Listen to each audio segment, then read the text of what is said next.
సంగారెడ్డి జిల్లా ప్రజలకు తీవ్ర తాగునీటి ముప్పు పొంచి ఉందా? సింగూరు ప్రాజెక్టు డెడ్ స్టోరేజ్కు చేరడంతో జిల్లా వాసుల గొంతు ఎండిపోయే సిచ్యువేషన్ వచ్చిందా? ఏ ప్రాంతాలపై ఈ ప్రభావం ఉండబోతుందో ఒకసారి చూసుకుందాం.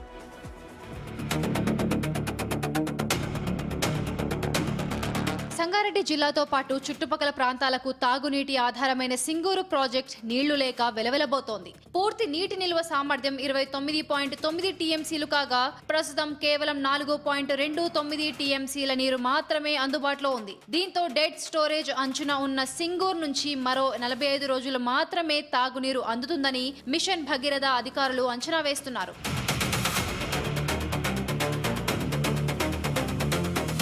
రాబోయే రోజుల్లో నీళ్ల కష్టాలు దారుణంగా మారే సంకేతాలు కనిపిస్తున్నాయి. ఒకవేళ ప్రాజెక్టులో నీటి మట్టం కనుక 3 టీఎంసీల కంటే తగ్గితే సింగూరు నుంచి నీటిని పంపింగ్ చేయడం కూడా సాధ్యం కాదని ఇరిగేషన్ అధికారులు స్పష్టం చేస్తున్నారు. సకాలంలో వర్షాలు కురిసి మంజీరా నదికి వరద నీరు వచ్చి చేరితే తప్ప ఈ సంక్షోభం నుంచి గట్టెక్కే దారి లేదంటున్నారు.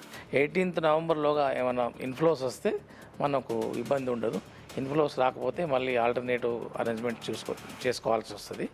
18 నవంబర్ వరకు అయితే సరిపోతాయి. మనం దీనికి ఈ సంగారెడ్డి మున్సిపాలిటీ, మన నారాయణఖేడు, జహీరాబాదు, ఈ కామారెడ్డి, వీటన్ని మిషన్ భగీరథ స్కీమ్స్ ఇవన్నీ ఉండడం దీనిపైనే సింగూరు పైన ఆధారపడినాయి. కాబట్టి ఒక 15 డేస్లో మా టేకప్ చేసిన వర్క్స్ కూడా అయిపోతాయి. ఇబ్బంది ఉండదు. వర్షాలు పడితే మేము మళ్ళీ ఫుల్ ట్యాంక్ లెవెల్ వరకు మళ్ళీ 29.9 టీఎంసీ కూడా స్టోర్ చేయడం జరుగుతుంది.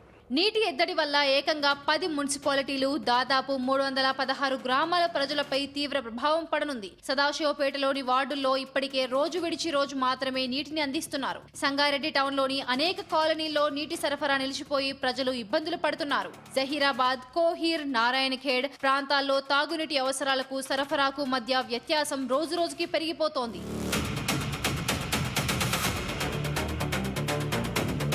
కరువు పరిస్థితులు ఎదురైతే జనం నీళ్ల కోసం కొట్లాడుకునే పరిస్థితులు రావడం ఖాయంగా కనిపిస్తోంది. సో నిజంగా ఏమొచ్చినా రాకున్నా నీటి కష్టం మాత్రం రాకూడదు. అంటే ప్రతి ప్రాణికి జీవాధారం నీళ్లే. కాబట్టి ఆ నీళ్లు సకాలంలో వర్షాలు పడాలి. ఆ పడ్డ వర్షాలని ఆ నీటిని పట్టుకోవాలి, ప్రాజెక్టులకు మళ్లించాలి. అది ప్రజలకి తాగునీరుగా మారాలి. బట్ నిజంగా ప్రకృతి ఇబ్బంది కన్నెర్ర చేస్తే ఎవరేం చేయలేం. బట్ నిజంగా నీటి కష్టాలు రావద్దనే కోరుకుందాం. ఉన్న నీటిని వినియోగపరిచే విధంగా ప్రభుత్వాలు సూచనలు చేయాలి, అధికారులు సూచనలు చేయాలి. So already 6